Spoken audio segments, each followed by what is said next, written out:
was prepared as part of the HAP 709 course taught by Sonia Avramovic at George Mason University Department of Health Administration and Policy. My name is Carrie Getz, and I'm a second-year PhD student in Health Services Research Informatics.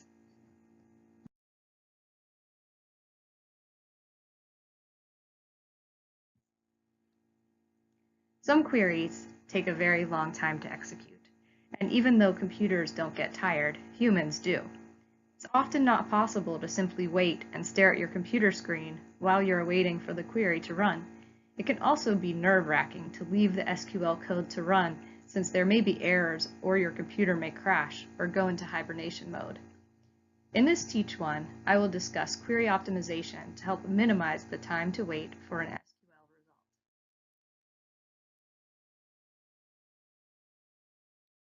Indexing is an easy way to improve the efficiency of a query.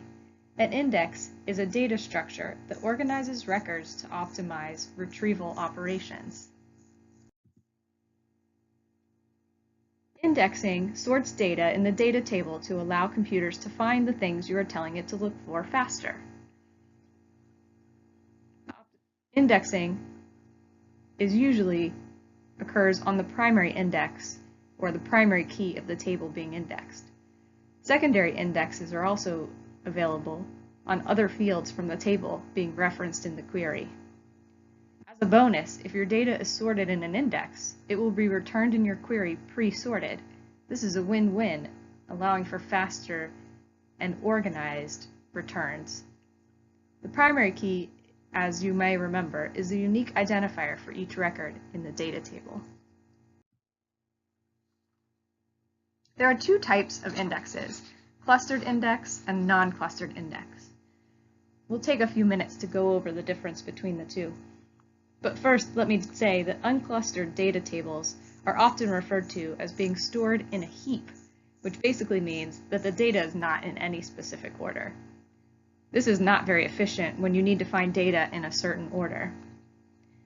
A clustered index is one way to organize data in a table. The index defines the order of the data. There can only be one clustered index for each data table, which makes sense because you can't have a table or data represented in more than one order. By default, clustered index is sorted on the primary key. However, you should cluster on the field that would be most efficient for your query return. For instance, if you're interested in an event time, you should order by the date field of interest. A non-clustered index allows you to create order in as many columns as you want. You can have up to 9,999 indexes per table, which sounds great, but you have to be careful because the server is actually storing a new order every time you create a non-clustered index. It is essentially duplicating the data. This can actually hinder your performance instead of optimize. As an analogy to a clustered index, you can consider a table of contents in a recipe book.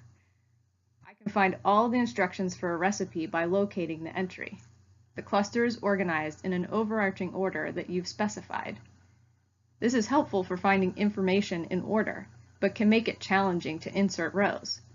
Imagine that I wanted to add a new melting pot recipe in the contents above. I would need to change the page numbers for the following 5 categories in the table of contents.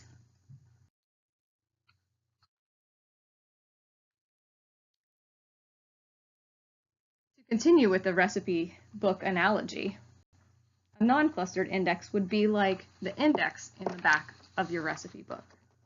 Say that we wanted a recipe, we have some squash laying around that we need to find something to do with. And we want to find a recipe that involves using the ingredient squash. We would have a hard time finding squash recipes by looking at the table of contents we had in the last slide. A better way to search would be to look in the back of the recipe book at the index section and search for S and locate squash. From here you will see a page number that you can then refer to find all of the instructions that you need to create a recipe and use up that squash. In that sense, a non-clustered index is the same. It orders the column that you want, and then contains a pointer so that you can locate where the rest of the data that you're looking for is stored. As an example of this, we can look at this SQL code looking for ICD-9 codes with distinct IDs, which we're calling alive patients, or alive with diagnosis patients. And that's coming from a table called Final One. There's a handy feature in SQL GUI that allows us to highlight an SQL code, right-click, and select a query execution evaluation. SQL then gives us a diagram displaying where the server is spending the most time completing the task. The display even tells us to create an index and what to index on. As you can see by the star, it's telling us this table is missing an index, and by creating an index, we will speed up the query. This particular bit of code before indexing took over 5 minutes to complete for a return of 10,630 rows of data.